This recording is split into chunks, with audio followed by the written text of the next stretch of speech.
performativity, quantification, and mobility, how social media have normalized and mediated self-surveillance. And Aaron Sachs, is that transcript here? From right here at St. Mary's College, Spirit Wrapping Technology and the Mediation of Depth. And then Matt Thomas from Kirkwood Community College. That one for St. Louis. No, they're retired. It's an upper west stuff.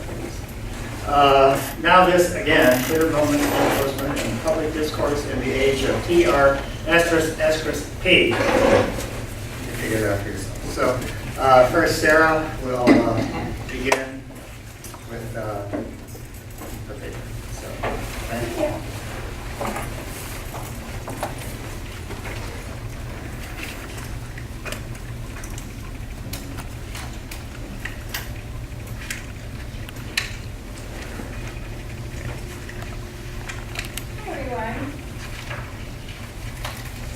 In Marshall McLuhan's book, Understanding Media, he writes, the effects of technology do not occur at the level of opinions or concepts, but they alter sense ratios or patterns of perception steadily and without any resistance.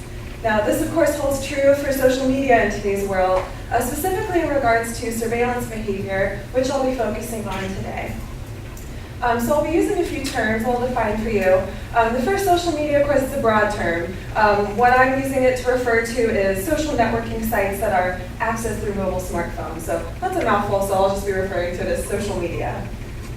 I'll also be talking about something called mediated self-surveillance, and what I mean by that is using a device to closely monitor, record, analyze, and report back data about one's own behavior, and then regulating one's own behavior according to these data.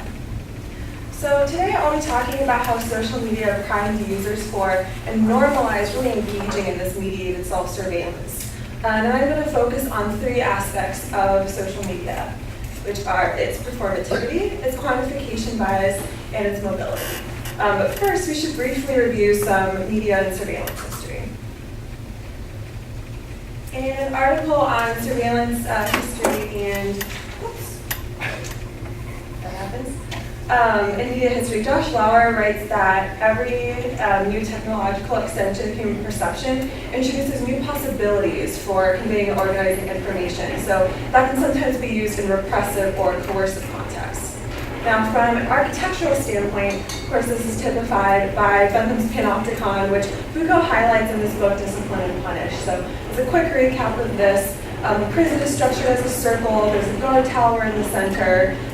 The prisoners can't really tell if they're being watched or not by this guard. So what happens is that the threat of this guard is enough for them to regulate their own behavior. They're internalizing the gaze of that prison warden. Now, as Laura pointed out, every new media technology has opened up new possibilities for surveillance and information. So for example, with photography, amateur photographers would capture photographs of prominent citizens entering bars during the Prohibition. Police would catalog mugshots. In film, Lumiere's early films often recorded the world and everyday life. Honestly, today it might look a lot like maybe surveillance footage. And then, of course, much later we see surveillance cameras in schools, retail, even the homes.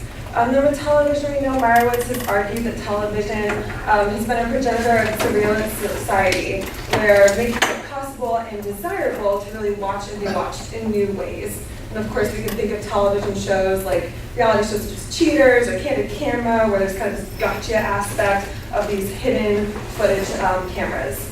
Then with social media, with all the content generation, that surveillance is required to generate that content or sharing it around. And then with the ubiquity of mobile devices, we've heard the term surveillance, right? Where instead of just being surveilled by government powers or bureaucratic powers on us, we're all watching each other or we're watching back above. Now with the ubiquity, so what we're going to do now is move on to talking about these three aspects: performativity, quantification bias, and mobility, and we'll start with performativity. So in this book, Digital Identities, Rob Cover is drawing from Goffman and Butler and their theories of performance and performativity to describe social media's performativity. Now, he explains that every choice, even something seemingly small, so such as maybe just some cut-off objects in the background of our picture, those all contribute to the construction and performance of our digital persona.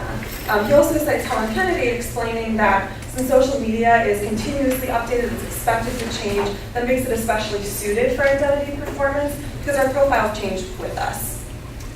Digital photography, of course, is a big part of its performativity. So, we generally want to take good pictures of ourselves, right? And there are more available and easier retouching tools now than ever before. So what used to require maybe opening up Photoshop, manipulating a curves layer, we're just pushing buttons now. Apps like Snapchat, of course, they're encouraging retouching before you've even captured the photograph, and you can try on different filters. So social media also offers disciplinary cues. So more likes or more complimentary comments or more friend requests, those are all positive cues. They're telling us that we're performing correctly. Our social media platforms, they also monitor our digital persona for us. So they're monitoring it and then they're reporting back to us through notifications what disciplinary cues we've received. And then with the audience breadth, the public nature of social media, we've heard the term micro-celebrities being used to describe everyone. Everyone's a micro-celebrity. But we also have full-blown social media celebrities, right? People who are internet famous. So one such celebrity, she's really taken her regulation of her digital persona to really an extreme. So meet Asenna O'Neill. She is an Australian internet famous teenager. In 2015, she had 600,000 Instagram followers, and for a single product promotion post, she was taking in $1,500 US. Now, you might be wondering why that statistic's from 2015. In October of that year, she publicly rejected social media with a video basically describing how detrimental it was. She deleted 2,000 posts off her Instagram account, and then with the remaining 96, she actually captioned them with this sort of cynical, critical viewpoint of what went on going into these pictures. So for example, the picture here, she wrote caption to say, "Not real life, I didn't pay for the dress, I took countless photos trying to look hot for Instagram, made me feel incredibly alone." She was also quoted in a Guardian article describing how she really just felt consumed by social media. She felt she wasn't living, an actual life. This was all she was doing. So what was going on here is she was heavily engaging in surveilling her actual self to create the content of her posts, and she was constructing and performing her digital identity and using Instagram's disciplinary cues to do that. However, of course, it's not just performativity alone that primes users for mediated self-surveillance. There's also, the second aspect is social media's quantification bias. So as Neil Postman writes in Amusing Ourselves to Death, every technology has an inherent bias.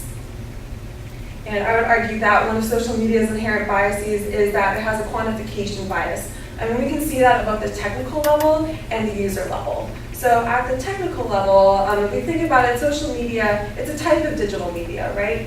We know that Lev Manovich has explained that all digital media, one thing they have in common is numerical representation. So in order to convert something into a digital object, we first have to sample it and then quantify it. So for example, a photograph that has to be sampled into pixels and then quantified numerically representing those colors, those pixels. At the user level, we know, companies are sampling and quantifying their user behavior. That's a revenue stream, a big one, right? We also know personalization algorithms. Those are all based on math.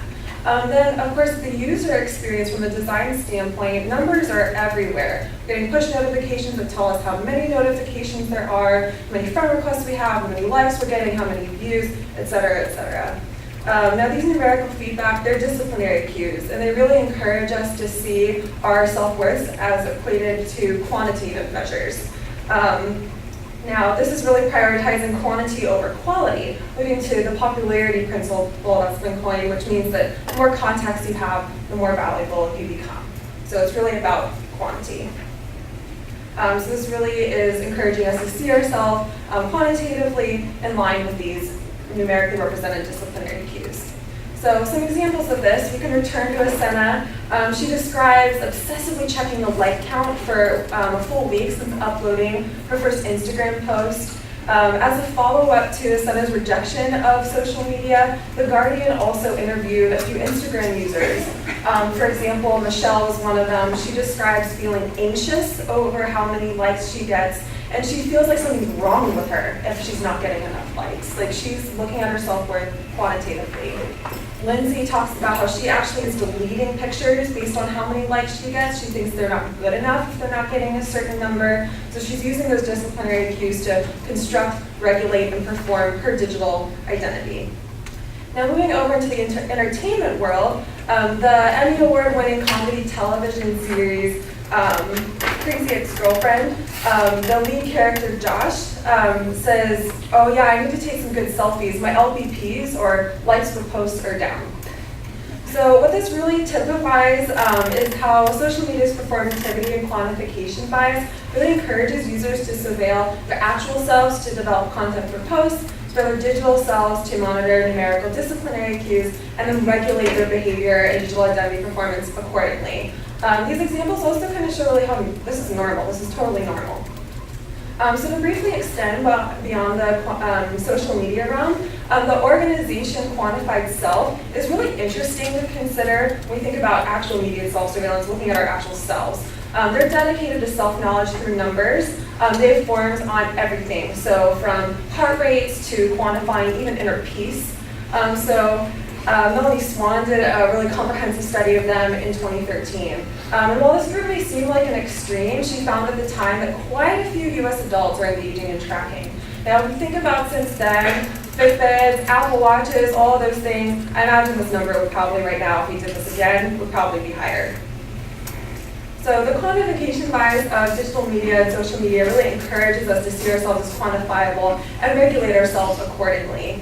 And now that we've talked about performativity and quantification bias, we're going to talk about the third and final aspect that contributes to the normalization of mediated self-surveillance, which is mobility. So we can conceptualize mobility in three interrelated dimensions of the spatial, temporal, and contextual. So spatial mobility is being able to physical travel. Temporal is referring to a lot of times save time through which we get through physical travel. And then contextual mobility, of course, we're getting content often free of context. Smartphones are a great example, something that typifies all three of these dimensions, right? So we can carry our smartphones anywhere, we can make plans on the go, we see a lot of content free of context. So we might be getting work emails at home, we might feel pretty limited by that contextual mobility. It can also be freeing, but a lot of times it can be limiting. So social media, I would say, can sometimes be limiting, right? So they really also play into this mobility. So they use push notifications to really just beckon us and push us to check in with our digital persona and figure out, okay, what's going on with them.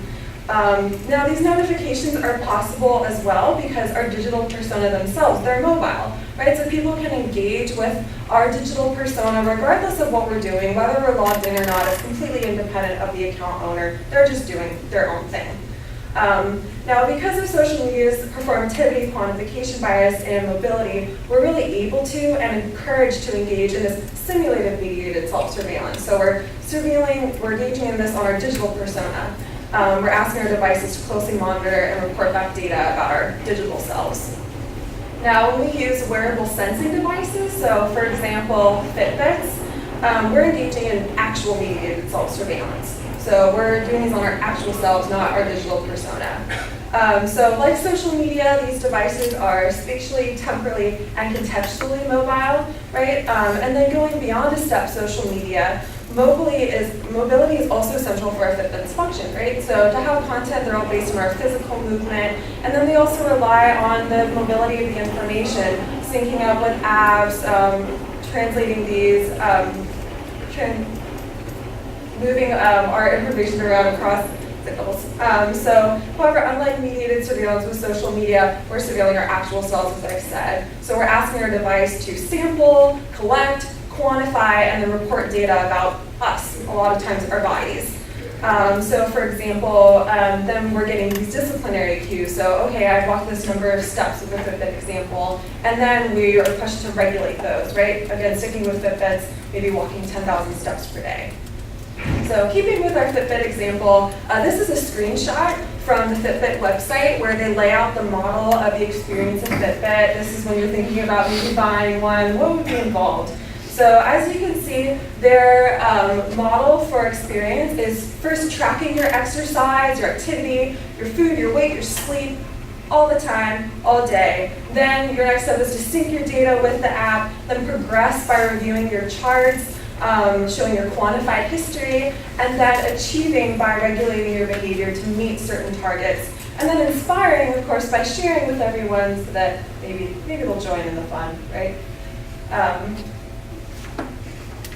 So the experience of Fitbit, what's going on here is we're engaging in mediated self-surveillance. So we're using a device to closely monitor, record, analyze, and report back data about ourselves, and then we're regulating our behavior according to these numerical disciplinary cues. So to recap, social media really primed users for and normalized engaging in this mediated self-surveillance. We talked about 3 aspects of social media: performativity, quantification bias, and mobility. So in performativity, we talked about construction and performance of digital persona, the example of Asena O'Neill. In quantification bias, we talked about quantitatively perceiving our self-worth, regulating accordingly, examples of Asena, Instagram users, TV shows, an organization quantify itself. With mobility, we talked about how this makes it possible, and we're really pushed to engage in this all the time. And then finally, we talked about how with social media, we're engaging in that simulated mediated self-surveillance. Once we move into wearable sensors, we're engaging in actual self-surveillance. So looking at sort of an updated overview of media technology and surveillance, we might wonder what's next.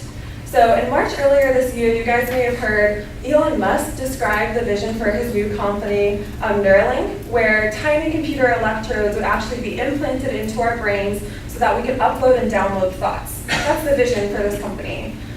So from this standpoint, that's pretty much a literal internalization of our technological war diseases.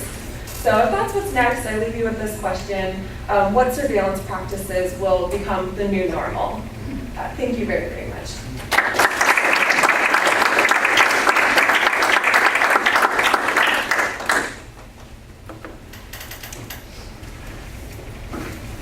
Thank you, Sarah. Our next speaker is Aaron Sachs from St. Mary's, Stewart Wrapping Technology and Mediation of Data. Thank you all.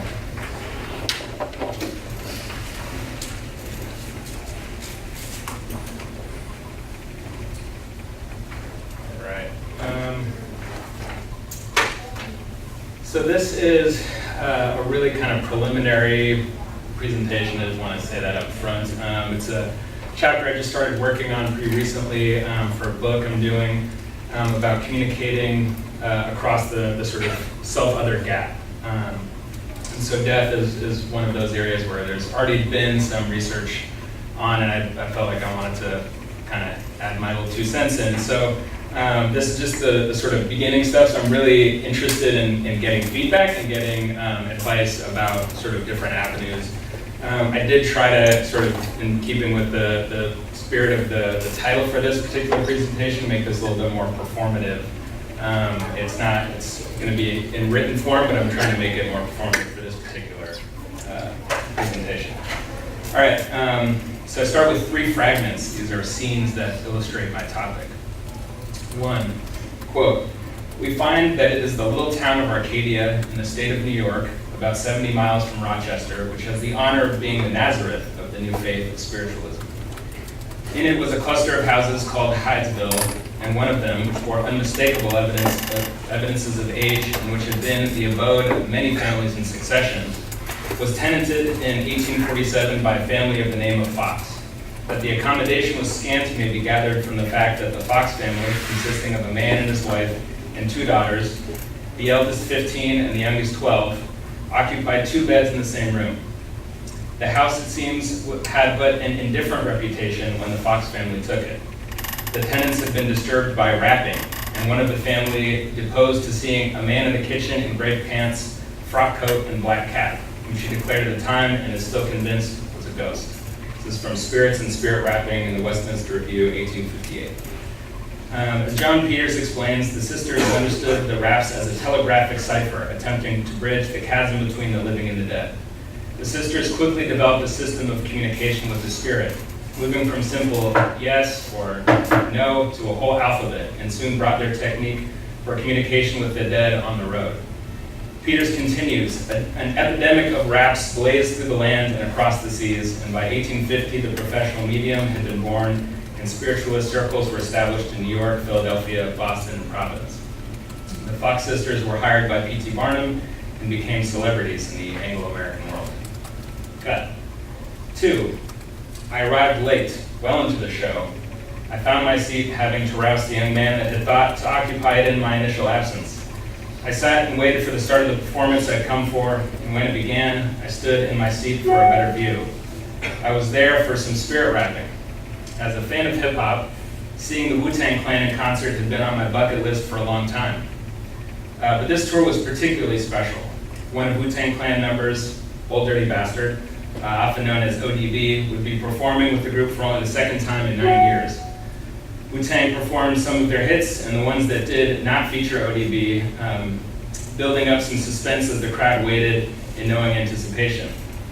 Finally, when the music for one song ended, the 6 members of the Wu-Tang Clan on stage began to hype the crowd. Say ODB! ODB! Say ODB! ODB! I took out my phone to start recording. I wanted evidence that I'd seen ODB in concert, for as any fan of the Wu-Tang Clan would know, the reason ODB hadn't performed in 9 years was because he died in 2004, and this was 2013. Yes, ladies and gentlemen, said Method Man, one of the better-known members of the group. Like I said, this is the part of the show that we dedicate to the memory of our brother and yours, O.D.B. I can't hear you. I said O.D.B. What I want you all to do right now, San Francisco, another member of the group, RZA, said, I want everybody to take out your cell phones and light them up, like a big birthday cake type shit, like this. And what we're going to try to do is use modern technology and the spirit of hip-hop to bring our brother and yours, Brother ODB, on stage and rock with us tonight. All right? Let's go. Can we do this? The phones went up in the air, a simulacrum of lighters, a sea of screens shedding ghostly blue-white light instead of the warmer yellow of fire. The Wu-Tang Clan members on stage led the crowd in a chant of ODB as a large platform descended from above the stage. RZA continued, thanks to modern technology, the 10th anniversary of Rock the Bells, and the 20th anniversary of the Wu-Tang Clan, we are combined with modern technology to bring to the stage to you the man who has no father to his style.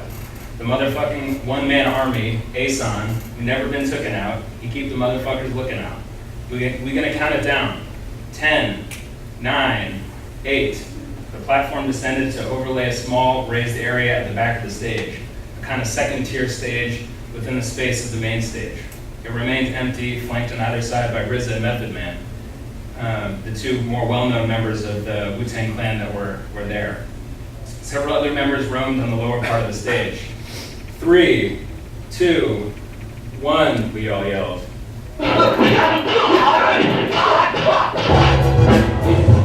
The opening track to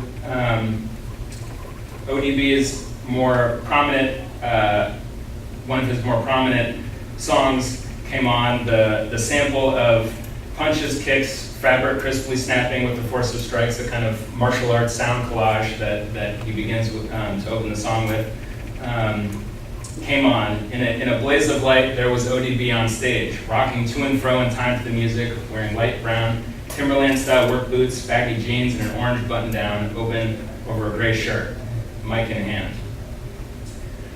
The song "Shame on a Nigga" continued. I watched the figure on stage move back and forth, the manic gestures and movements in signature ODB style. Looking at the crowd surrounding me, many of their phones still held high, as like me, they recorded the performance. I realized many of us were watching it through the screens on our phones as much as through our own eyes. Even as I did it myself, the professor part of me couldn't help finding it strange that so many of us in the audience chose to mediate our experience of the concert through our personal screens. Of course, the experience was in fact doubly mediated, a glimpse of a technologically produced ghost dancing and rapping on the screens of our phones. As Shame on a Nigga ended, RZA and Method Man exited off the side, and ODB, shaking his head as if with frenetic energy of performance, called his son, Young Dirty Bastard, on stage. As a duo, the 2 launched into one of ODB's most famous songs, his biggest hits, Shimmy Shimmy Ya.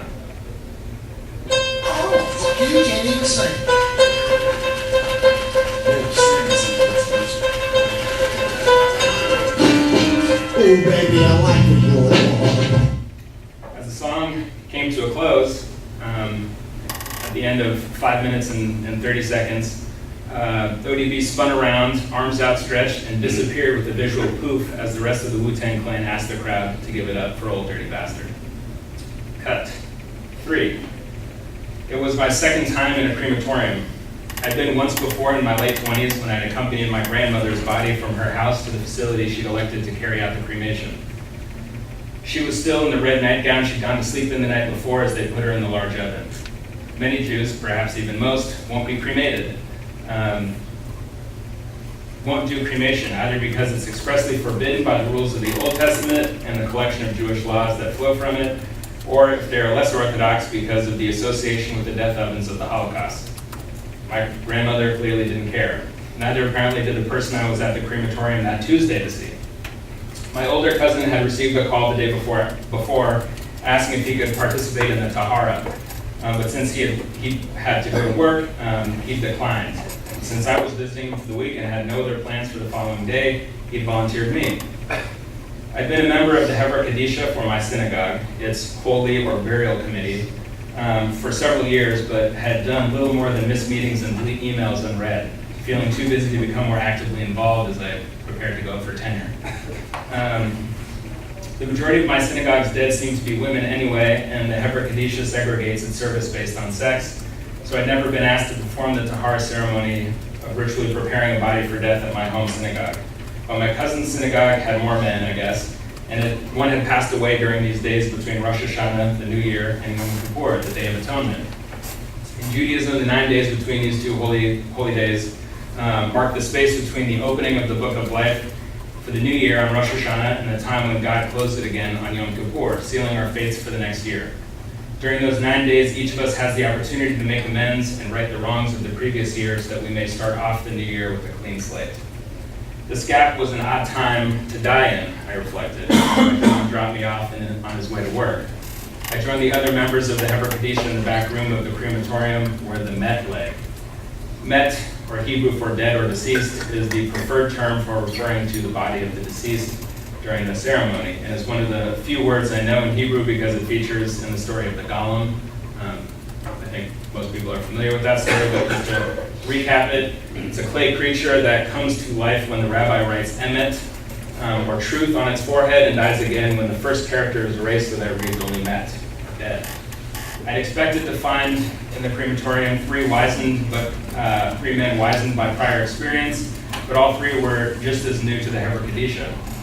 I wondered if, on the cusp of passing out of middle age, for all of them seemed to be in their 60s, they'd found themselves attracted to the position as a way to catch a glimpse of death before death glimpsed them. So as it was, none of the four of us had any experience with the ritual of the Tahara, though two of the others had gone through some training with the committee's head. Fortunately, we've been provided with supplies that included instructions on laminated cardstock, along with the rubber gloves, disposable paper surgical smocks, properly prepared towels, as well as all the religious paraphernalia we need to conduct both a holy and sanitary ceremony. There are three parts to a tahara. The first is the literal washing of the net. According to Ecclesiastes 5:14, you're supposed to leave the world just as we entered it. So in addition to forbidding cremation or other forms of modification of the body like tattoos, we must make sure that the net is clean. The second stage involves a ritual rather than a literal purification, where the met is immersed in water or has water poured over it as the members of the Hebra Kadisha say particular prayers. Finally, the met is dressed in a shroud of simple white cotton or linen. The met is adorned with a talit, the prayer shawl of Judaism, with one fringed corner cut to signify that it is no longer in use. The met is then wrapped in an outer shroud, and thus wrapped, the met will be put into a simple, unadorned, or unlined coffin and buried as soon as possible, within 24 hours of following the most orthodox of funerary laws, which obviously in this case were not being followed, since this was a crematorium. The met was cold, stiff, and heavier than I would have thought given how skinny it was. Perhaps this shouldn't really have been a surprise, given the number of trite turns of phrase there are about dead bodies, calling one a stiff, referencing dead weight, etc.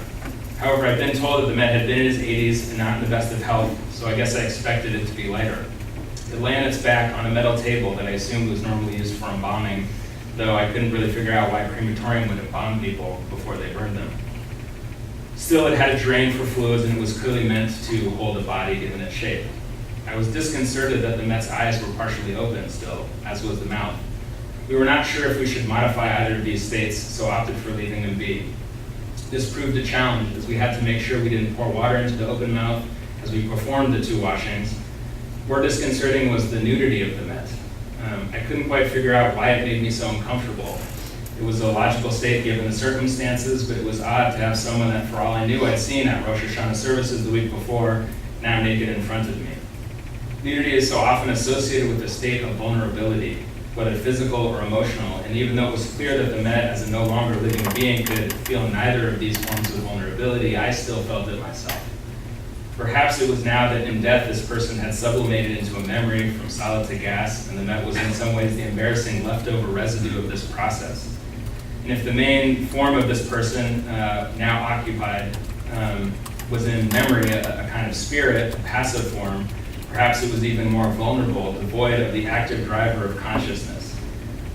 No spirit there to defend it, as it were. Or perhaps I felt this sort of empathetic embarrassment, subconsciously imagining my own deceased body lying naked on a metal table, penis shriveled in death.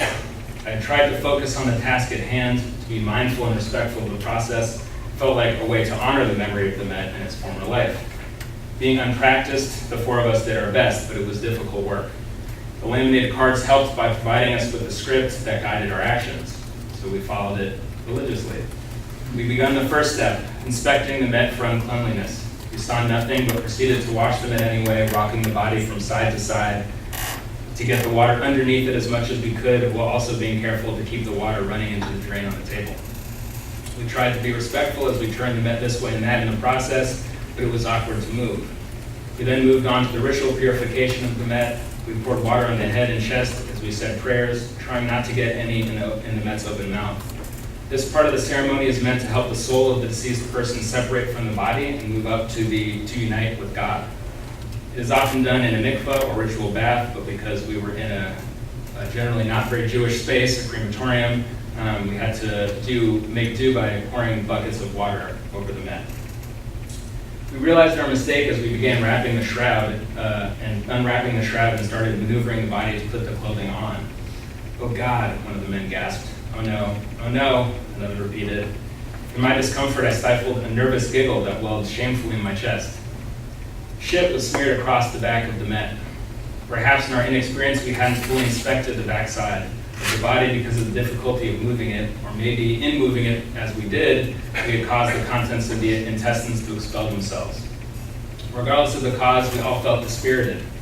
I thought this may have been where our inexperience robbed the ceremony of some of its dignity, and felt guilt for having never trained before. We cleaned the Met again as best we could, restated the prayers and put the shroud on, careful not to cause the same thing to happen again. But the second time around, it felt more hurried, even perfunctory. It was clear everyone wanted to get it over with, perhaps hoping to minimize the opportunity for a repeat of what had just happened.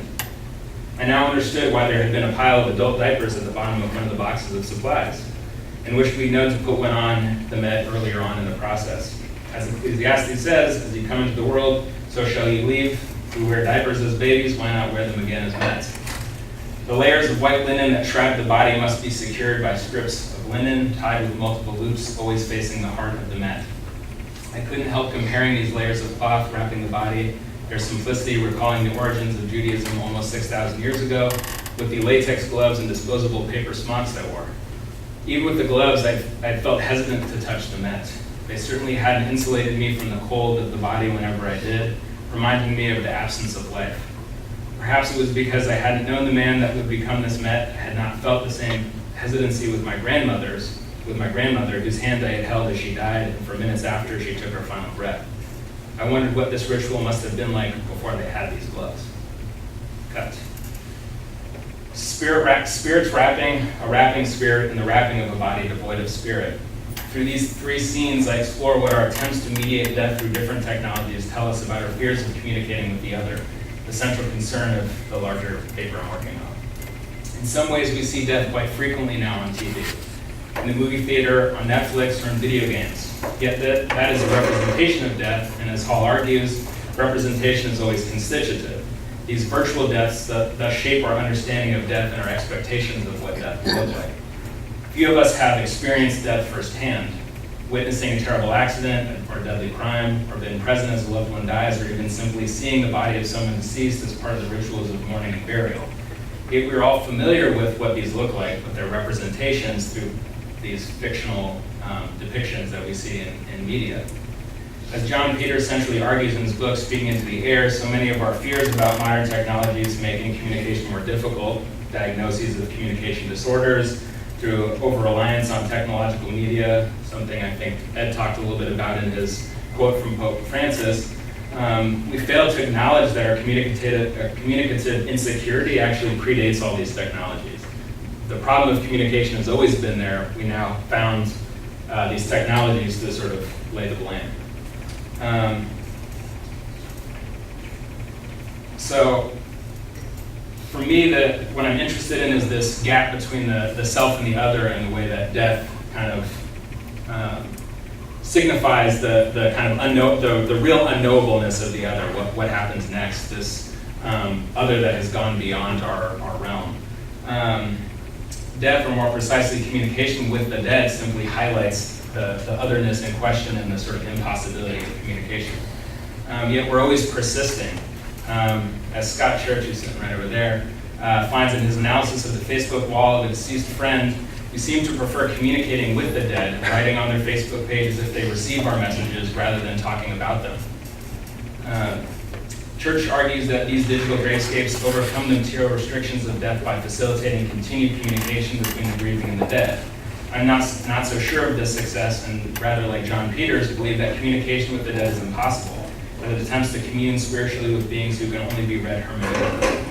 It is these hermeneutics which are central to both Peters and my own reading of spirit rapping, where they highlight the tension between our desire to communicate across the gap of otherness and its impossibility. Death is always mediated. Ritual wraps the horrible nakedness of death, just as the professional medium of the late 1800s spanned the romantic divide of the Victorian cult of the dead. The pseudo-hologram of ODB was actually a technically souped-up version of an optical illusion called Pepper's Ghost that became popular in 1850s by spiritualists, temporarily animating the spirits so that it may rap at us, if not with us, highlighting both of our needs for and inability to communicate across this divide.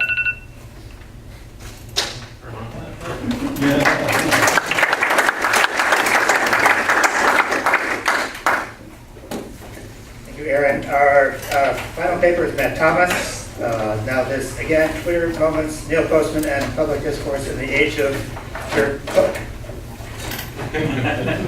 Trump is the one we're waiting for. How do I get this back?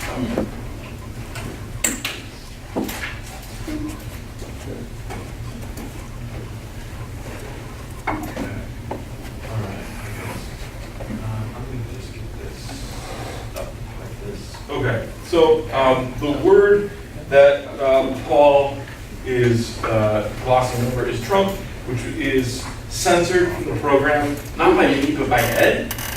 So I need to ask him about that. He's just been really busy, but apparently it's become a kind of curse that we can't even write. But I'm going to use it in this presentation and talk about it.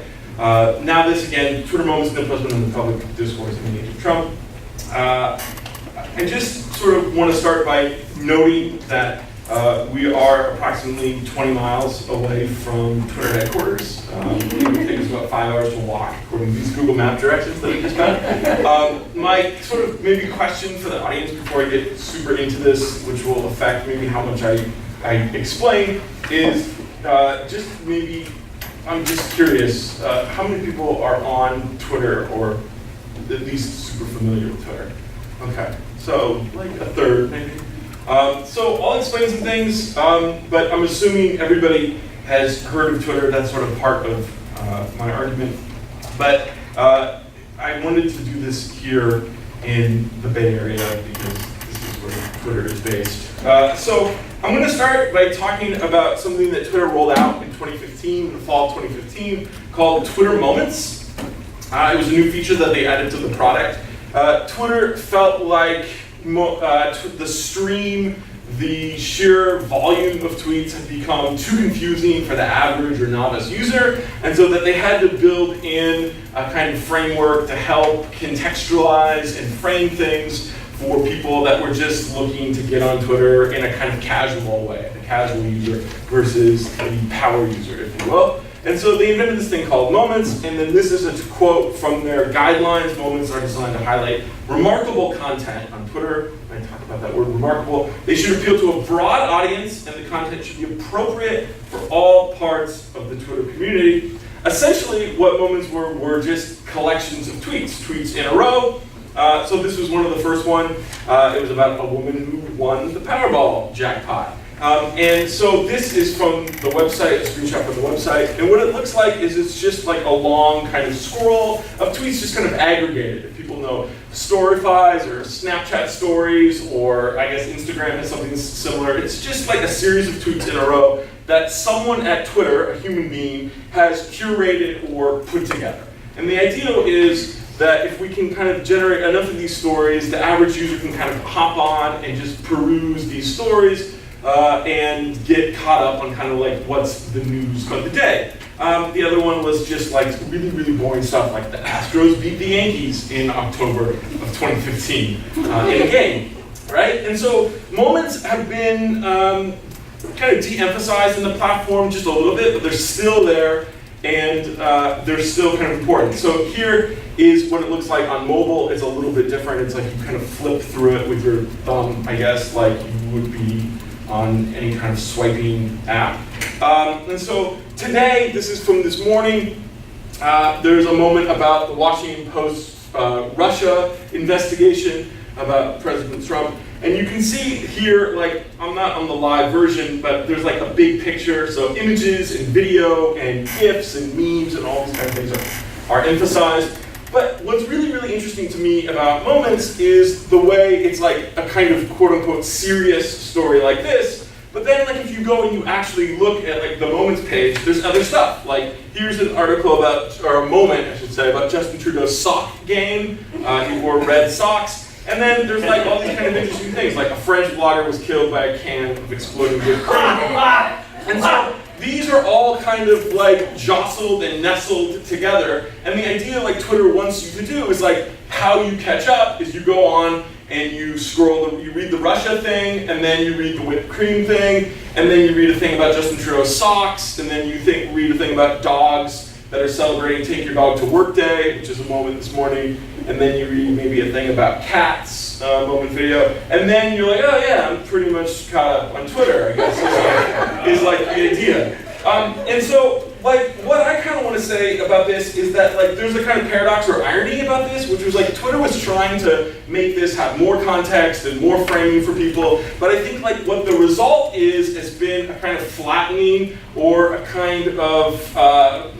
parallelism where it's like this story about Russia is the same as this story about Justin's socks, is the same as this story about this woman who was killed by a can of whipped cream. And so this is just from this morning. You could literally go like to Moments now, and I'm sure there's maybe updating things. The people at Twitter, there's a whole team of people that probably get paid pretty well. They make about 250 moments a day for people to kind of process, right? And so it's serious and stuff like this. It's all about the kind of mix. Moments are ephemeral.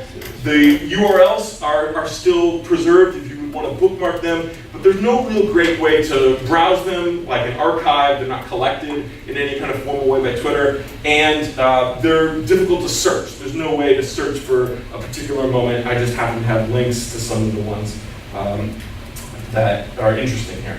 So, small number of tweets, you flip through, mix of subject matter, require minimal skills to comprehend, largely aimed at kind of like the pretense is catching people up on the news, but I think the result is flattening everything into a kind of general entertainment, right? And so what I think is sort of interesting about this is that this might sound familiar to people or to readers of Neil Postman, because I think, one other thing I should say here, this is my tweet, is that Twitter has emphasized moments over your own personal notifications. So moments are encouraged in the platform. There's like your home kind of stream on Twitter, and then moments, or now what they call the Explore tab. It's always the second thing. And this is how it is on their apps on mobile, and this is how it is on the website, is that they're emphasizing this over your own personal things. And so I'll come back to like a minute. So if this maybe sounds interesting, like say flattening or familiar to you, it's what I think a perfect kind of case study or illustration of an idea that Postman talks about in Amusing Himself to Death, which is the idea of like the now this transition that was popularized by television news, wherein you could have a story about a murder, and then the news announcer would say, and now this, and there would be a story about someone's socks or a dog that was lost or whatever. And then he would say, you know, and now a word from Burger King, and then we'll come back, and here's a story about terrorism, and now here's a story about the weather, and now here's a story about a Little League team. And that the idea of now this functioned as a transition between all kinds of like disparate information and things that were like at different levels of emotion, but that this kind of, now this transition could kind of flatten everything. What I kind of want to suggest with Twitter is that that by comparison, Trump or Postman's idea of the now this transition was like almost kind of literary. Now there's no transition. Now you're just kind of move from moment to moment, and we've lost even the transition, right? So if you were to go, I think, watch a newscast from 1982, 1983, which is what Postman was concerned about at the time, I think it would feel like reading a book compared to going to Twitter today. Like, so I think it's been heightened or exaggerated even in the time since then. This is the cover from the 20th anniversary edition, where it's kind of abstracted, and maybe Scott McCloud is going to talk a little bit about that. This is the original cover, which I like because it's like people with a family with no heads. But like what we know now is that like families are probably usually like this, that they're on their computers and that they're on their phones while they're watching TV, because Twitter and social media and some of these other things have largely actually like replaced TV viewing or have become alongside TV viewing. So Postman's ideas, though, I think about TV apply in a lot of different ways to social media, though, as well. Postman's kind of larger history on this, well, of course, Lance Strait has a nice update with Neil Postman in his book, Amazing Ourselves to Death, which takes this in a more kind of general way about how Postman's ideas might apply to the web. I'm just interested sort of in Twitter moments in a very kind of specific way. And so Postman's kind of larger argument, for those who aren't familiar with it, is that at one point, believe it or not, America was the most literate and typographic country ever in the world in human history, and perhaps probably ever, which is like sounds sort of strange to say now, that where a lot of people read, and that America was sort of hailed into being by written texts like the Constitution and the Declaration of Independence, and that literacy was valued and that it was widespread. But then that gets slowly kind of chipped away at, and Postman's telling of it by things like the telegraph first, and then photography, and then eventually television is sort of the final nail in typographic kind of culture. So one of the arguments that he's making about why that transition is important from kind of a literary age to a televisual age is that in a literate age, the news came to you and was actionable. It was local, it was actionable. You could do something about it. In other words, like your local paper, you would read a story, and that story actually affected you. Like you could actually have it made sense to your life. As the telegraph comes in, news stories became about things that were further and further away, and that didn't make as much immediate impact on your day-to-day living.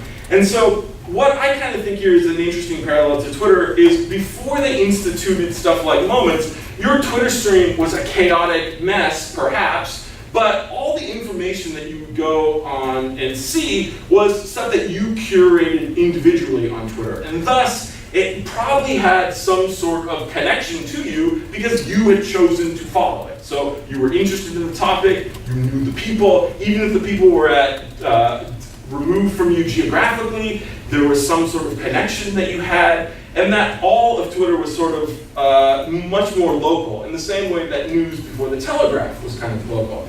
What happens with something like when Twitter Moments comes in, it kind of makes something like Twitter more like TV, more like TV, and less of an immediate local kind of connection for you. So, of course, into this change, we have this character of Donald Trump. This is Donald Trump's Twitter stream in 2009, I think, before he had tweeted everything or anything. And this is like the old Twitter interface.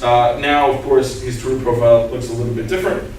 And so, when Twitter Moments came out in October 2015, that same month, the New York Times ran a story on Trump's Twitter, and they've run numerous stories on Trump's Twitter since then. And they basically called him sort of like the master of Twitter, or the king of Twitter, in 2015. And Washington Post did an article that fall as well. And both of them were kind of talking about how Trump, as a candidate, had used Twitter in a way that like no other candidate had ever used before, essentially to decimate the rest of the Republican field, and to use Twitter to generate buzz, attention, and media coverage for himself.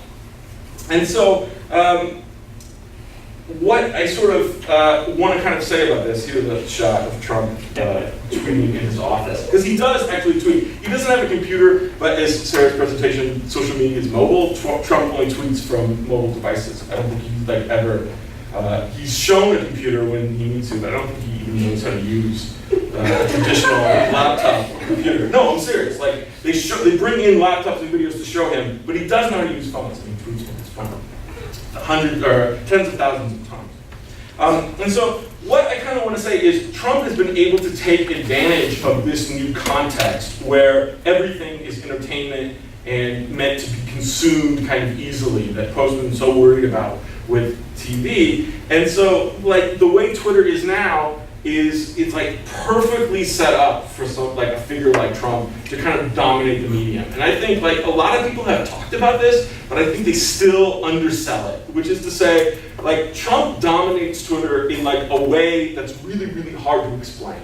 Like people have made a parallel, like, well, FDR used radio, and that's kind of like how Trump has used Twitter. I actually think it's like maybe even more grandiose and extreme like that. Like almost as if like what Martin Luther was to the printing press, Trump is to Twitter. Like historically, we might look back and think of this person and this medium as being kind of linked in this huge, important historical way. And so I want to almost like be hyperbolic about that, because Trump went from essentially like a joke to essentially the most powerful person in the world based on his exploitation, I think, fundamentally of the Twitter medium. Now people talk about like, well, yes, there's like race and class and the economy and all this kind of stuff. Well, it's all filtered for everybody through Twitter. There's a really interesting article that I found, and it's about like, yes, like there's Fox News and all this stuff, and people watch that, but Trump's like that 20% of people who are just like pro-Trump no matter what, they read his tweets like gospel, and they look at his tweets, and it's just Twitter.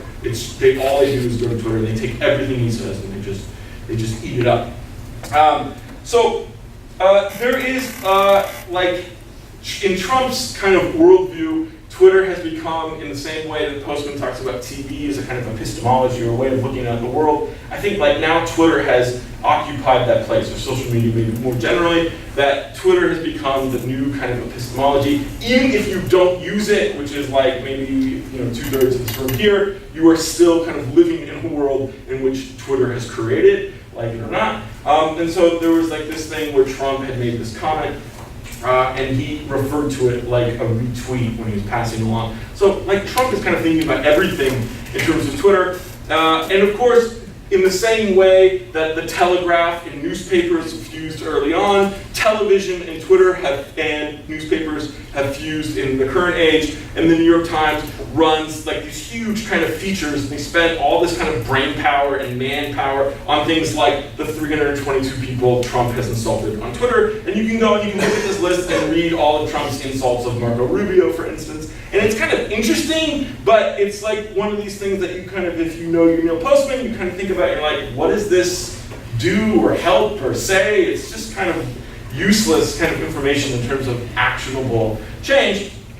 And so, like, I had this tweet, I'm going to quote my own tweets here, just to publicize myself, where Trump has a point, I say here, when he calls CNN fake news. After all, for the last year and a half, most of CNN has just been ripping on Trump tweets. And so, if you go and you watch, like, CNN or MSNBC today, like, the whole agenda of the broadcast, of what the producers are doing, is they're responding and reacting to Trump's tweets, or other people's tweets, or celebrities' tweets, or whatever. It's like Twitter has, if McLuhan said, the content of a new medium is an old medium, it works kind of vice versa. The content of an old medium is a new medium sometimes. So the content of television now is Twitter, is what I think. So one of the things that I kind of think is interesting about that is that Trump is playing an entirely different game. Like, I don't think he read Postman, but he intuits and understands Postman. He just doesn't care and isn't concerned about it. And his opponents and his critics are playing like this idea that they're still in a kind of literate culture where argument and reason and rationale and quips and witty comebacks can beat Trump, right? So there's this famous tweet that Hillary Clinton, or more accurately, probably someone on Hillary Clinton's social media team, did this quote tweet of Trump that said, "Delete your account," and this tweet is still up. Here's a screenshot of it, you can go find it. And I think they think oh, these witty takedowns are going to be what really gets Trump, right? And then they have like these things, there's like this whole Reddit thing where they find tweets where Trump is contradicting himself with his own tweets. So like he'll say, I'm pro-Medicare, and then today he's like anti-Medicare. Like they'll try to find these tweets. This is what Postman argues. He says, coherence and contradiction, those are part of a literary culture, right? Like that's part of a reasoned argument of typographic people, right? Trump is not like that, and so trying to kind of combat him by pointing out contradictions or inconsistencies, or trying to kind of respond to him with like these weak kind of comebacks, I think is like totally missing the point. And so, like they're arguing against him. So the Ninth Circuit Court of Appeals used this tweet about the travel ban, and they cited it in their judicial opinion in a footnote, and they quoted the president's tweet. They say here, they use the, whatever the legal version of how to quote a tweet is. They quote his tweet, and like, when I see this, I just sort of like have to chuckle with myself, because Postman has like a big thing about like how the law is based on typography and is based on literacy, and we're still trying to kind of get him the gotcha in a literary world, and I think it's like a totally misguided way. So what I want to kind of end with is this idea of Pope Francis, who is as bullish on Twitter as Trump himself is. Francis has called social media a gift from God. He says that it's not technology which determines whether or not communication is authentic, but rather the human heart. With apologies to the Pope, I think he needs to read some more media theory, because as Postman reminds us, every technology, as Sarah already mentioned in her presentation, has a kind of inherent bias or agenda of its own, and I think Twitter's agenda at the current moment is to flatten all distinctions, to present everything as entertainment that is easily consumable, to disconnect you from the kind of things that you're locally interested in, and represent things like Justin Trudeau's socks. And so I want to kind of end there to suggest that maybe we have to be a little bit more clear-eyed about the media tools that we're using, and that we can't respond to, counteract, or defeat Trump using tools that he has essentially hijacked. Thank you guys very much.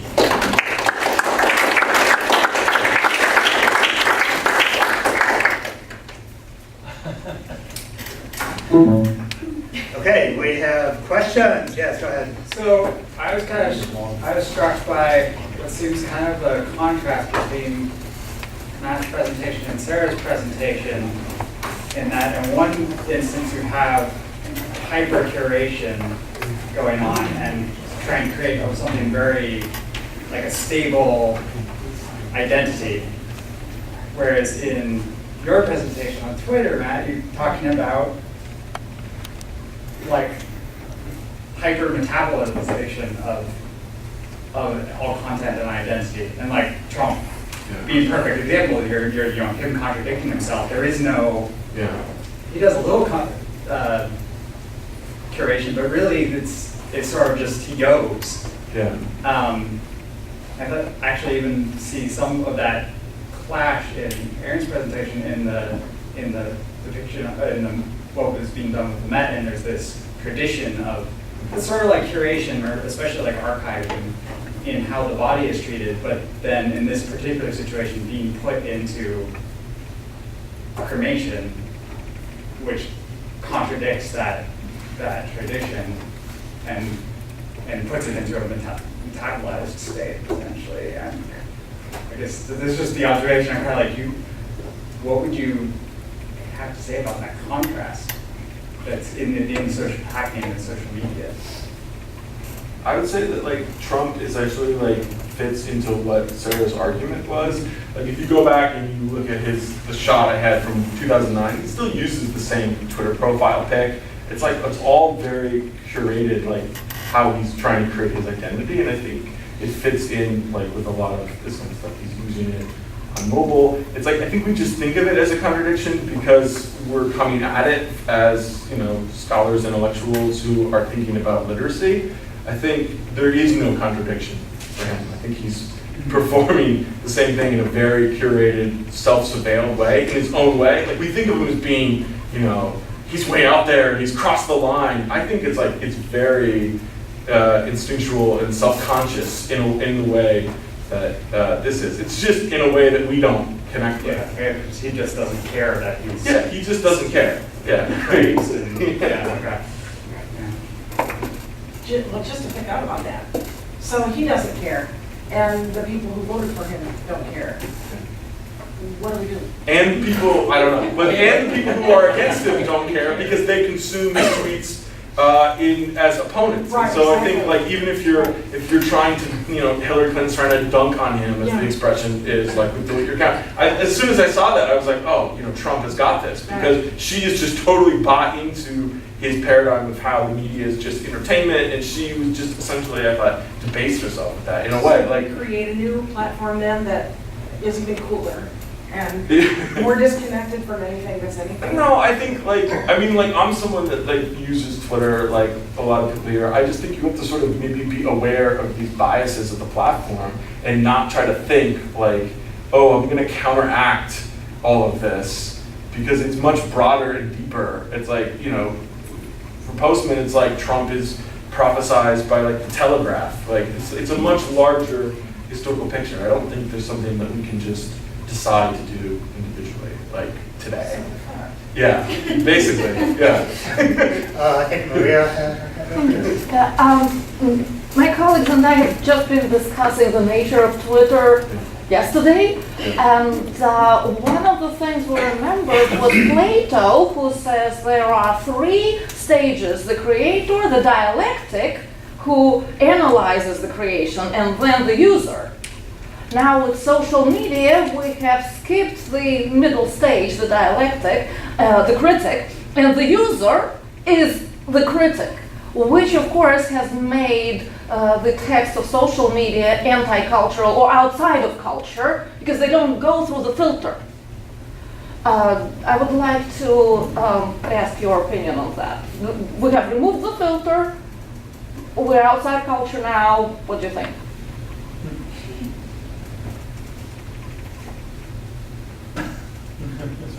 Nothing? Just everybody, right? Yeah. Well, everybody. Everybody. No filters here. But I think that's like Sarah's presentation is saying that there is a kind of filter, like there's a kind of It's the self-filter. same person, Yeah, which it should be someone else. it should be someone else. It should be the critic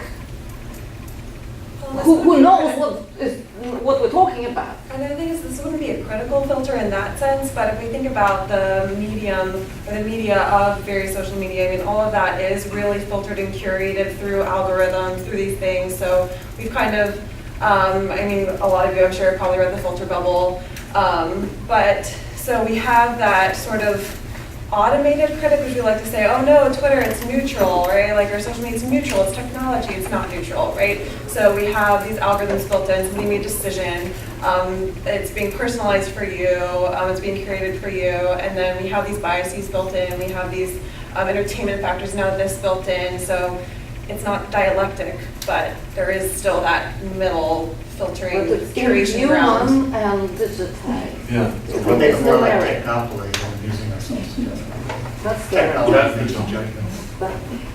Well, I have a response to your idea of the critic. You remember Hackers Manifesto where Stephen Levy talks about the internet interprets censorship as damage and routes around it? So it seems to me like what Trump is doing here is his content doesn't really matter. Every time he tweets, what he's saying in effect is, I don't need the corrupt mainstream media to communicate to the people. Yeah. I'm rooting around that, that's damage and censorship, and I want to speak directly to the people, so he can say whatever he wants. Right. It's contentless. I mean, that's Postman's argument about news. It's total contentless. It's just for attention, entertainment, and consumption. What's so striking to me is that's the same position, basically, that the Pope has. I can come to the people directly, and I'm maybe less optimistic. And that's a That's very position. powerful message to be every time you're tweeting, you're saying the same thing. Yeah. I don't need these people to tailor my image in their mirror. I'm going to keep tailoring my image in my own mirror, and they can't change it. It's sort of like an occupational jurisdiction where who has, journalists used to have a filter over politicians, but politicians have always been trying to get away from that. They have in various ways. But whose hand was next? I was just going to comment. To me, this is an argument about, I don't care about Trump or the Pope. It's all the young people that a lot of us teach. It's an article of faith among them that they don't want gatekeepers. And I argue for the daily newspaper as, that we need very badly as a culture need this gatekeeping function to pull us to the middle, if, that reach consensus on facts and things like that. That without the gatekeeping function, people like Trump are going to win every time. Mm. It's been a happy talk.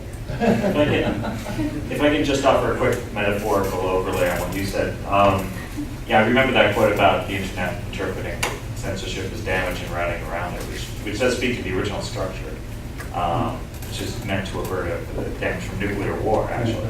But and of course, this is one of many things that we used to be in the good column, and then gradually like finding like-minded individuals, with these harmless sounding things that we now realize were very, very sinister. But a friend of mine took it upon himself to listen to a lot of very hyper-conservative media for a while, just to get a better understanding of it. And he saw the structure of argument was what he described was that the sword of reason strikes deep into the heart of the Jello monster, and it shudders, and it reforms itself, into its new form, and it does nothing. So it's not sort of rational versus irrational. What it is it's if you're not internally consistent, which Trump isn't, then that gives you the advantage of this sort of non-corporal kind of blob, that any kind of coherent structure fails to pierce. Matt, I was wondering, have you seen just recently, 3 weeks ago, that little plugin that would automatically take Trump's tweets as they came out and reformat them as official White House statements? Right, and so I think people like that, and I think there's something interesting about that as an art project, but at the same time I also think that's still playing into this idea that that's clever, that's entertainment. It's like, it's still, I think Trump doesn't mind that, because he's still getting attention, right? And so people think of it as this critical gesture, we're going to repurpose and decontextualize the tweets and frame them in a more literary way, and I'm like, no, I don't think it's what ultimately. I wouldn't underestimate the strategy because it's proven to be extremely successful. Right.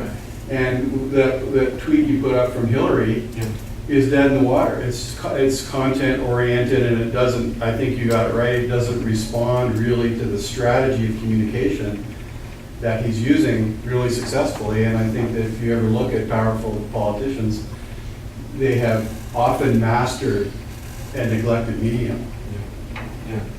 I think there's a question back here first. I just want to pedal back to what Maria brought up about how there's this thing a decline in cultural criticism, and the result of what I've seen is that there's the substitute of cultural policing. And what I find with the difference between the cultural policing and the cultural criticism is that policing is more have to do with this is, yes, you can do this, you can't do this, which is related to Sarah's presentation on the surveillance. And what I want to see then is who from like the left and the political can use Twitter the same way that Trump has done, but differently within the content. It's like not promoting like hateful speech and stuff. I don't think it's possible. No. I think there was a while before, but something like the thing that I see so insidious about Moments is it's building in a kind of technological bias towards consumption, flattening, and entertainment that was like not how Twitter used to be. So like I was on Twitter in 2007 really early on, and for the first like few years, it's like you followed your friends, and you followed other academics, and I followed people I knew, and it was like very local and kind of intimate in a way. It was like an online community. And now it's like when I go into Twitter, it's like I'm still using it, but I'm confronted with these stories of Trudeau socks and all these things. I think and I'm sure Facebook and other media platforms are the same way.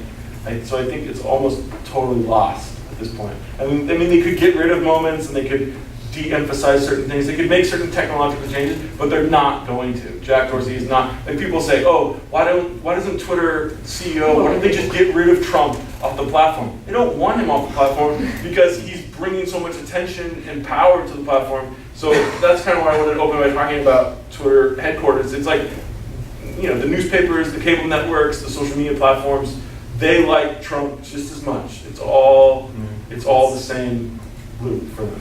So I'd like to look at a sort of global question. So in terms of the theme of performativity and creativity, so how would spiritual rapping and Twitter interconnect at all, if at all? That's Aaron first. That's a good question.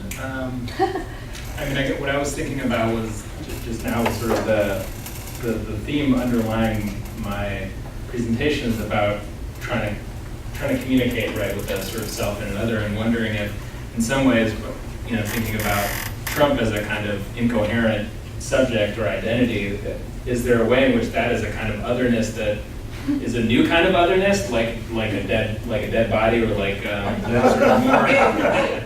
I don't know if that sort of makes any sense. What does it mean to try to communicate with a kind of incoherent subject? Is there a sort of assumption in trying to communicate across difference that the other is knowable or is like you, and thus that's part of where the fundamental breakdown happens? And so possibly thinking about communicating with the dead, where we imagine something that is beyond us, could have some kinds of hints at how we can communicate with a subject that feels so foreign that it can't even be mirrored by us. Mm-hmm. It is a jello monster. There is the one that Mr. Stateful. For me, in this situation, I think the spirituality comes into play with when we look at the additional technologies that are brought in with self-surveillance. I definitely think self-amputation comes to mind. Right? So when we made the wheel, we cut off the foot, that whole thing. And so we look at sort of the trajectory of the quantification of the tracking going on, for example, the Fitbits. We are kind of delegating this idea of health, personal well-being, so sleep, exercise, eating, to this device. Like we're saying, okay, you tell me what to do, and according to whose targets, right? According to what traditions and what wisdom, as opposed to really just internally going, okay, I feel healthy, I feel well, I'm hungry, or I'm done. Same thing when I found out about my company Neuralink, we're amplifying, we might even be self-amputating the brain, right? At that point, I know that argument's been made quite a few times already for many other technologies, but it's just, where does it end? Where do we disconnect and go, okay, maybe these tools are helpful, but at what point do they become replacing who we are? Matt, did you have a... I think what Aaron said was exactly right, that there's been this huge sort of anxiety on the part of a lot of commentators, like how do we communicate with Trump voters, and how do we understand this part of the country and this and that. And it seems to be that that maps on to what Aaron is saying. How do we communicate across these divides, whether they be life and death or more prosaic kind of divides? So in closing, if you have any questions, we can all take our cell phones and turn off the lights. And continue talking.